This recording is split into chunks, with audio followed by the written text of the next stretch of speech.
As we have talked about this restoration movement, basically what we have kind of seen is we've seen a movement that began in the early 1800s, and as this movement went forward, we see this stream of thought that develops, one of the fastest growing religious movements in America, that ultimately is going to have something of a division that takes place.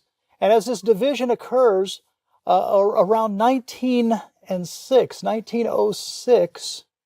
we see two groups that come out of this restoration movement. The one group is the disciples of Christ. The other group will be the churches of Christ, and this is specifically the non-instrumental, the a cappella churches of Christ. So this will be in 1906. As liberalism impacts and as the mission issues become bigger and more problematic, we're going to see an additional development that takes place within the disciples of Christ. We're going to see another movement. As the disciples of Christ go forward, this further division, beginning in 1927, will leave us with a group called the Christian churches and churches of Christ. And then we have got the disciples of Christ continuing forward. And so we end up with three groups: the disciples of Christ, that are the more liberal group, the Christian churches and churches of Christ, which have sometimes been described as something of an evangelical type of group, and then the churches of Christ a cappella, which initially I would say were probably more like a fundamentalist type of group, but have become a little bit less extreme in some of their positions. They've opened up a little bit more. So we see these movements developing. And as you remember, as we talked about this, we talked about three pivotal areas of thought. We talked about unity, we talked about restoration or truth, and we talked about reaching the world for Christ. For the more liberal group, the disciples, the idea of unity becomes pivotal. This is their main idea. And for the churches of Christ, at least for a long time, their focus was on the idea of restoration, of getting back to the biblical ideas. And the biblical ideas became something more about what we believe to be the biblical ideas, what we believe are the ideas that should be adhered to. And you had factions, even among the churches of Christ. You had some said you could only use one communion cup. You had some that said you could use a songbook, but it can't have musical instrument or musical notes in it. And so you had a number of divisions. You can have a hired minister, you can't have a hired minister. A lot of division took place. Now, among these people, among all of these groups, there are some very good and legitimate and genuine people. And I don't mean to in any way to be tearing apart the entire group of people.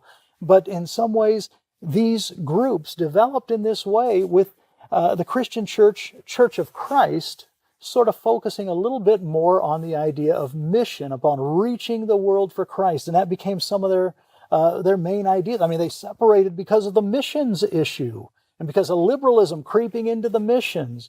And so the idea of reaching the world to Christ through unity and through truth is one of the primary ideas of this restoration movement. Now today, as we look at the various churches, the groups that have developed, the Christian Church Disciples of Christ, this is the name of the denomination, the more liberal fellowship, the Christian Church, and in parentheses usually it says Disciples of Christ.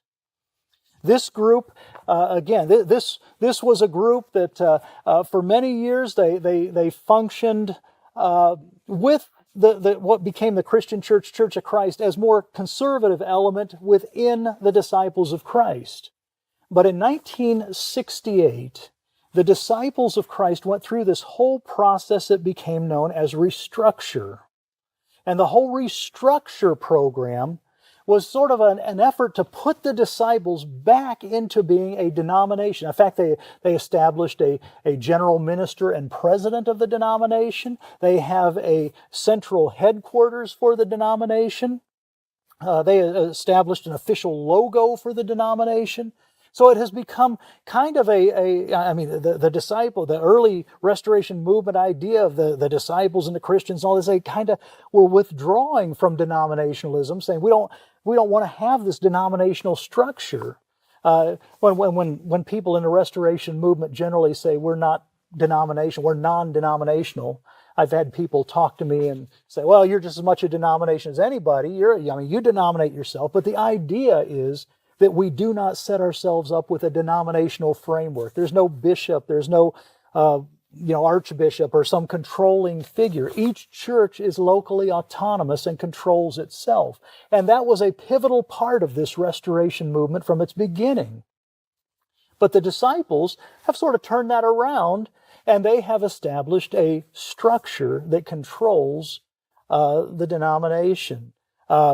As a result of this, their headquarters is in Indianapolis, Indiana, and they have become more and more liberal. They've become more concerned about social issues and things of this nature. And again, I'm not talking about the regular everyday person in the pews of a disciple church, but generally the leadership of the disciples. They've simply become more liberal in many ways, and as a result, what has happened is their numbers have declined dramatically. They have had incredible decline in their numbers. In fact, I recently saw that since 2007, from between 2007 and 2017, that 10-year period, they have declined in membership by 35%. So, it's been a drastic, over 1/3 that have left the disciples' denomination. They have seen dramatic decline. They are very liberal in many of their ideas. Many of their thought is from a very liberal perspective. One of the guys in charge of this whole process that became restructure of the disciples back in 1968. One of the guys who's going to kind of set up this new denomination is a guy named Dale Fires. And Dale Fires himself, very liberal. And in fact, I have some quotes from some things that Fires wrote. And he wrote with some questions and answers. And so he was asked, do you believe in a personal devil? He said, no, do not. When asked about evil in the world, he said, well, it's just a reality. Evil is just there. He says, I accept the reality of evil in all of its manifestations, moral, mental, and physical, not as the work of some perverted cosmic being, but as incidental to the kind of world we live in. So it's just there. That's all he would say. Other questions asked to him, do you believe in the virgin birth of Christ? He said, quote, I do not consider it of vital importance to believe in Jesus as the Christ, and moreover, I feel it must not be made an issue, but left entirely to one's opinion and judgment. So he says, we don't have to worry about this type of idea. Do you believe in the resurrection of Jesus as a suspension of natural law? I do not accept the commonly held view of the physical resurrection of Jesus, but I cannot escape the conviction that there was objective validity in the resurrection of Jesus and in the experiences of his disciples who were reported to have seen him after his death. I do not think it necessary to regard this as wholly outside the realm of natural process. So he doesn't even really accept that idea of the resurrection of Christ. In other questions, he was asked, do you think baptism is necessary to the salvation of the individual? He said, no, I think that view of baptism would involve something of a magical efficacy in the external rite, which is not true to the mind of Christ or compatible with truth. So he didn't even accept that idea. So they became more and more liberal, and as a result, their numbers have dramatically declined. Now, for the churches of Christ, following their 1906 separation from the disciples, you've got to see that when they separated, they had nothing to do with the disciples. And so when this Church of Christ, Christian church development, this separation occurred, really the churches of Christ never quite caught on to that until some time later. They didn't really see what was taking place there in any large, significant way. But following their separation from the disciples of Christ, the churches of Christ became something of a fundamentalist type of group, kind of turned inward and focused inward more than anything else. You had two primary groups that developed as the a cappella churches. You had the non-instrumental churches. They simply opposed instrumental music within the church, but they often didn't see it as such a huge matter of salvation, and they didn't accept it. They didn't like it, but it's just one of those things that it's an error like many others. But then there are some, the anti-instrumental, the non-institutional, who took this to a very extreme idea. This is an issue of salvation. If you use a musical instrument, a piano or whatever musical instrument, it's an issue of your salvation. You're lost. So they actually grew dramatically. They grew dramatically after their separation from the disciples of Christ. They started off as a relatively small group, but they have grown rather dramatically. Today there are some significant universities and institutions affiliated with the Churches of Christ, schools like Pepperdine University, Lipscomb University. And so you have some really dynamic growth within them over the years. They have since kind of left this idea of this fundamentalist inward turned idea, and they become more of an evangelical type of group. The group that became the Christian churches and churches of Christ, or sometimes it's just simply known as the independent churches, they began this separation in 1927. But there'll be a series of events, and like I said previously, the real listing as a separate group occurred in 1971. But through the time, there's going to be a series of things that they continually seem to build a bigger chasm of separation from the disciples. But they were always considered a part of the disciples of Christ until 1971. After that, they are listed as a separate group. This is the group that's affiliated or has traditionally been affiliated with the North American Christian Convention.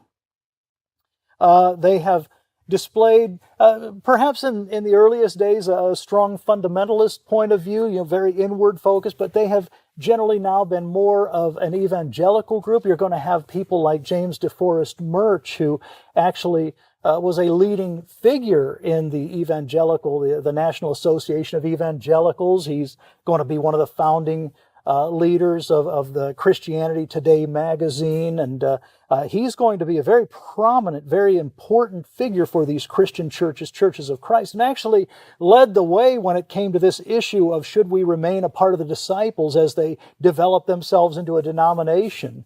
And the Christian churches of Christ have held to a very strong, very rigid, independent nature to their churches. Their churches have had a very strong sense of local autonomy. Each church controls itself. A board of elders and leadership being within the churches. This group has also been very, very missions oriented. The Christian churches of Christ, have had a strong, strong emphasis on missions over the years. They have seen some dramatic growth over the years. And in fact, since 1927, the growth has been rather remarkable. Several colleges and universities have been developed, a number of other things, many, many mega churches. We have been affiliated with a lot of the larger mega churches. And so this has been a group that has grown over the years and has really prospered since separating from the disciples. Now, the thing about this restoration movement, there's a brilliant history of this. I mean, there's a lot that goes in to our history as churches. And As we've gone through these videos, we've talked about some of the history, and in fact, it's been kind of an overview of the history. There's a lot more to look at, and there's been some wonderful books and some other things that have been written about this, and I just want to encourage all of you who may be interested, take a look at your history. History is an anchor. It ties us to who we are and to who we're going to be. It reminds us what we think and why we think these ways. You know, we're not just a group of churches that says we're Christian churches and churches of Christ just because that just sort of happened that way. There's reasons for this. I encourage you strongly, look more deeply into our restoration heritage. Look into this story of who we are and some of the things that have transpired and emerged from our heritage as Restoration Movement churches. I hope through our videos you've been able to gain some insight into the development of our fellowship of churches and to see who we are, to develop some of our theological ideas and concepts. But don't stop here. Continue moving forward as you look at who we are as Christian churches and churches of Christ. I hope these videos are important and meaningful to you. It's been a pleasure to bring them to you.